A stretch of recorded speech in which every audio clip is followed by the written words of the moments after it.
예, 반갑습니다. 예, 창원 15읽기 오늘도 정윤식 기자님과 함께합니다. 기자님 안녕하세요. 네, 안녕하세요. 반갑습니다. 예, 이번에 방송은 저희가 이제 337호, 창원 15, 338호 이 두 개의 15를 같이 오늘 방송하게 됐습니다. 네. 제가 뽑은 337호의 주요 소식은요, 창원시의회가 의정 2년이죠. 그러니까 전반기를 잘 마무리했다. 자, 그러면서 헤드라인에 일 잘하는 의회 초속 다졌다. 이런 헤드라인을 창원 15에서 썼었는데요. 제4대 창원시의회 전반기 2년 의정활동이 지난 6월에 열린 정례회를 끝으로 의장단과 상임위원회가 새롭게 구성이 됐습니다. 그러니까 그 의회는 주요 이제 상임위원장과 의장단을 2년마다 돌아가면서 맡는데요. 전반기 이제 의장단의 임기가 끝났다는 거죠. 자, 그래서 전반기 의회에서 창원시 의회에 있는 의원님들이 어떤 활동을 했냐, 주요 활동을 좀 꼽아봤어요. 창원 15에서 이야기한 것은 도내에 있는 시군 의회 중에 처음으로 산하기관 인사검증을 꼽았다.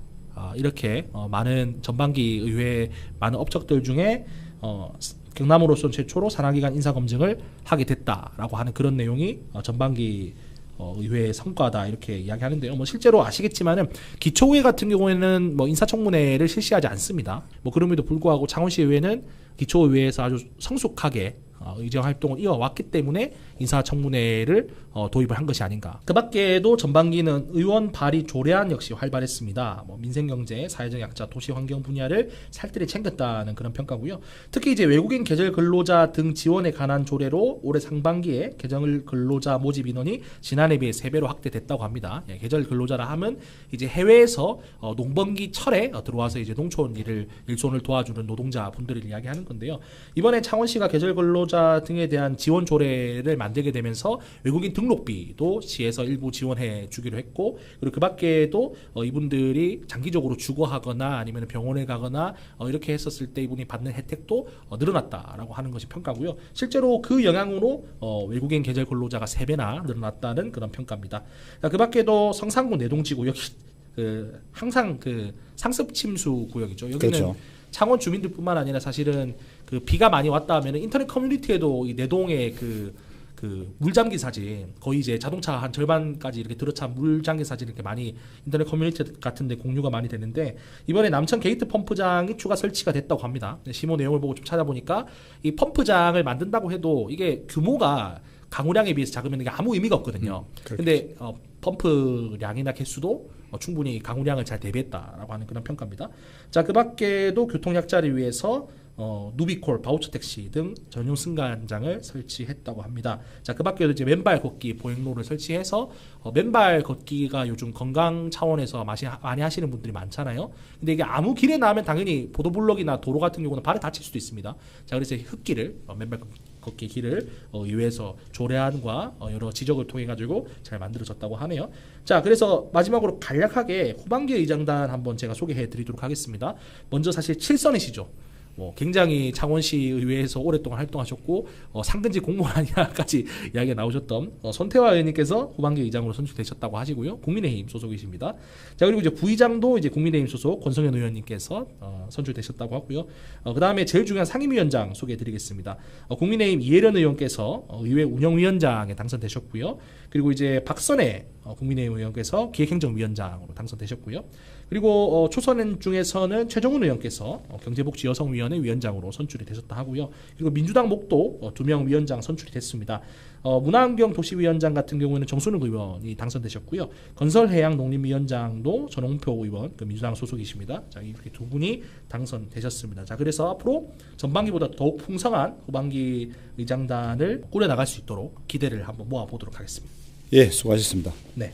제가 소식 이어가겠습니다. 네. 창원 대산면과 북면에 파크골프장이 시민 품에 안기다라는 제목의 기사가 나와 있는데요. 창원시와 창원시설관리공단이 지난 5일입니다. 대산골프장과 북면 장애인 파크골프장의 위수탁 계약을 체결했습니다. 이로써 창원 시민은 누구나 골프장 이용이 가능해지고 1년간은 사용료가 무료로 사용할 수 있게끔 그렇게 됐습니다. 그동안은 낙동강 유역의 국가하천 조성 파크골프장이 민간 위탁 소속 회원만 사용해 오면서 이렇게 논란이 되어 왔었는데요. 그래서 지난달 창원시 파크골프장의 관리 및 운영에 관한 조례가 창원시 의회를 통과하면서 네. 창원시설관리공간 위수탁으로 운영되면서 투명성과 공공성을 확보했다는 소식입니다. 이용 방법은 현장에 직접 가셔서 접수를 하셔도 되고 온라인으로 접수를 해서 이용을 할 수 있습니다. 이번 위스타 결정을 통해서 시민분들이면 누구나 파크골프장을 또 이용할 수 있게 됐다니 참 유익한 소식이 아닐 수 없습니다. 자, 그리고 이제 저희는 이제 최신 소식입니다. 따끈따끈한 소식 창원시보 338호에서 또 좋은 소식 뽑아서 읽어드리도록 하겠습니다. 먼저 이제 국비 예산 확보를 위해서 지역 국회의원과 원팀이라고 하는 제목인데요. 창원 특례시가 지난 9일 국회의원 회관에서 지역 국회의원들을 초청해 정책 간담회를 개최했다고 합니다. 이 자리에 윤한홍, 최영두, 김종량, 이종욱 이 창원시 관내에 있는 국회의원 4분이 참석을 해주셨다고 하시고요. 그리고 다음 해 내년도에 국비 확보 전략과 주요 정책 현안도 심의 논의를 했다고 합니다. 창원시 같은 경우는 어쨌든 이제 비수도권 유일한 특례시기도 하고 100만 규모의 도시이기 때문에 국비 사업이 상당히 많고 또 국비 사업 한 건이라도 사실 떨어지게 되면 굉장히 치명적으로 작용을 하게 됩니다. 자, 올해 같은 경우에는 국비 사업이 31건이 주요 안건으로 올라갔고요. 내년도에 국비가 3,771억이 필요하다고 합니다. 그래서 관계위원회에 지금 종사하고 계시는 관내 국회의원분들께 잘 도와달라고 이렇게 요청을 한 그런 자리인 것 같고요. 현안 25건을 포함해서 56건이 의제로 선정되어서 관내에 있는 국회의원분들께 잘 전달이 됐다고 합니다. 창원미래 50년 핵심 프로젝트인 창원방위 그리고 원자력 융합 국가산단, 국가산단 2.0이죠. 여기에 들어설 대형 공동연구시설인 차세대 첨단 중성자 복합빔 조사시설이 필요하다라고 하는 그런 의제가 있었습니다. 자, 이 중성자 복합빔 조사 시설은 뭐 어렵게 생각하실 필요는 없고요. 예. X선 장비라고 보시면 됩니다.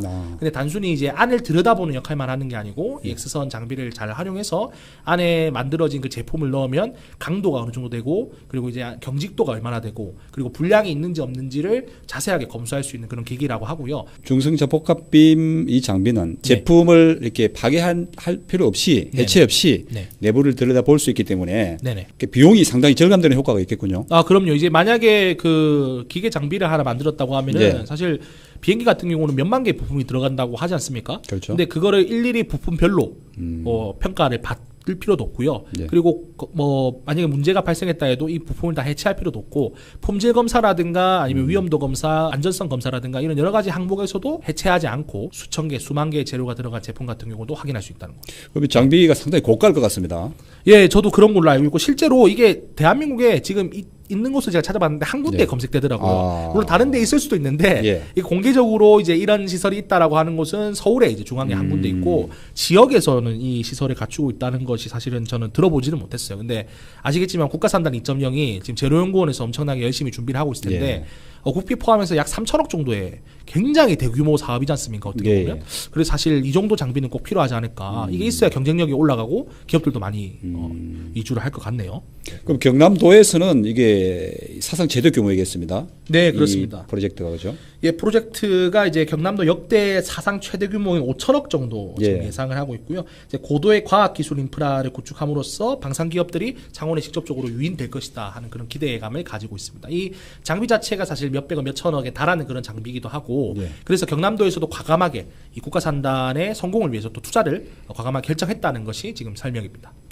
관련해서 지역 기업 제조 혁신 지원을 위해서 글로벌 제조 융합 소프트웨어 개발 및 실증 그리고 기계 방산 제조 디지털 전환 지원 센터를 구축하고 또 제조 특화 초거대 AI 서비스 개발 실증 사업에 내년도 국비 122억으로 증액을 요청했다는 것이 창원시의 지금 설명입니다. 자, 그리고 그 밖에도 드론 제조 국산화 특화 단지 기획 예산도 10억 원으로 반영을 건의했다는데요. 뭐 여러 가지 내용이 있지만 사실 쉽게 말해서 이겁니다. 그러니까 4차 혁명 시대에 글로벌 소프트웨어도 필요할 것이고 그 글로벌 소프트웨어를 뒷받침해 줄 수 있는 AI 역할도 중요할 것이고 그리고 아시겠지만 이제 드론이 이제 우리나라에서도 배달을 시작하고 있지 않습니까? 자, 만약에 지금 드론이 그렇게 시장이 커진다라고 하면은 관련해서 일단 시범단지 같은 것도 만들어 봐야 될 것이고 이 4차 혁명의 발맞춤에 맞춰서 창원시가 지금 기민하게 움직이고 있다. 자, 그렇게 되면은 제조 혁신으로 이어질 것이고 이게 지역 내 생산성은 올라가지 않겠냐라고 하는 것이 저의 생각입니다. 자, 그래서 지금 호재죠, 어떻게 보면은. 이 방사 시설을 만드는 것과 그리고 이제 제조 혁신을 통해서 국비 사업을 통해서 뭐 여러 가지 뭐 소프트웨어 혁신이라든가 AI 혁신을 유도하고 있다는 것도 참 큰일이다 이런 생각이 좀 해봤습니다. 예. 지난달 롯데백화점 마산점이 폐점을 했습니다. 그렇죠. 지난 2015년 옛 대우백화점을 인수해서 개장을 했었거든요. 그렇죠. 그 불과 뭐 9년 정도 영업을 하다가 지난 6월 끝으로 폐점을 했습니다. 네네. 이 롯데백화점 측에서는 비효율 점포를 재조정한다는 그 공식 발표를 한 뒤에 첫 번째 조치로 이 마산점이 폐점이 된 겁니다. 이 마산점 같은 경우에는 전국 롯데백화점 32개 점포 중에서 가장 낮은 매출을 기록해 왔습니다. 그리고 국내 5대 백화점 매장이 총 70곳이 있는데요. 그 중에서도 이 마산점이 가장 최하위의 실적을 기록해 온 걸로 지금 보이고 있습니다. 마산점이 폐점됨으로써 주변의 상권이 위축되고 여기에 종사하던 근로자들이 일자리를 잃게 됨으로써 네네. 상당히 이 지역에 많은 지금 경제적인 어려움에 봉착하게 됐습니다. 네네. 예, 뭐 또 롯데그룹이 지금 제가 알기로는 예전 같지 않다 이런 소식도 많이 들리는 것 같아요. 뭐 유통 부분은 워낙에 쿠팡 같은 빅커머스들이 또 줄을 잡고 있는 지금 현재 상황이고 예. 그밖에 이제 롯데 돈줄이 되고 있다는 롯데케미칼 같은 경우에도 중국과의 자원 경쟁에서 좀 밀리는 모양새다. 그래서 자연스럽게 이렇게 정리되는 수순이 아니었나 싶은데 근처의 어시장 같은 경우는 낙수 효과를 어느 정도 좀 누리고 있었고 예. 근처 주민들 입장에서도 섭섭할 수 있을 것 같아요. 작은 백화점이지만 필요한 건 다 있으니까 그렇죠. 거기 가서 뭐 쇼핑도 하고 또 놀러도 가시고 하셨을 것 같은데 하여튼 이 문제가 좀 잘 정상화될 수 있도록 시에서 TF도 꾸리고 하고 있다니까 좀 다행스럽다는 그런 생각도 듭니다. 그렇습니다. 그리고 강역 교통망 확충을 위한 개발 제한 구역 규제를 완화해서 지금 창원과 동대구 간 그리고 마산과 합천 간 고속철도 등 신규 철도망 사업 국가 계획을 반영할 것과 지금 회승동에 있는 교도소가 네. 내서 평성리로 이전한다는 그런 계획을 갖고 네, 있습니다. 저도 들었습니다. 예. 예, 그래서 이전을 하게 되면 기존 부지 활용에 대한 방안과 네. 우리 의과대 네. 이 창원 등례시의 주민들의 수건 사업이죠. 맞습니다. 예, 의과대 설립에 관해서도 국회 차원의 협조를 구한다는 그런 내용이 있었습니다. 마지막으로 특례시 지원에 관한 특별법, 네. 기획 재정 등 실질적인 권한이 포함될 수 있도록 관심을 기울여 달라는 그런 내용도 논의가 됐었습니다. 네. 창원 15일기 337호, 338호를 같이 읽어봤고요. 저희 15일기 같은 경우에는 비정기적으로 이렇게 찾아뵙지만은 한 달에 내용이 많을 때는 2번, 한 달에 1번 이렇게 영상을 편집해서 계속 지속적으로 업로드할 수 있도록 노력하겠고요. 자, 그밖에 아시겠지만은 저희 이슈 토크 같은 경우는 수요일에 라이브를 보내드리고 있습니다. 앞으로도 경남포스트에 많은 관심을 부탁드리면서 창원 15 오늘 15일기 방송 봐주신 시청자분들 감사합니다. 감사합니다.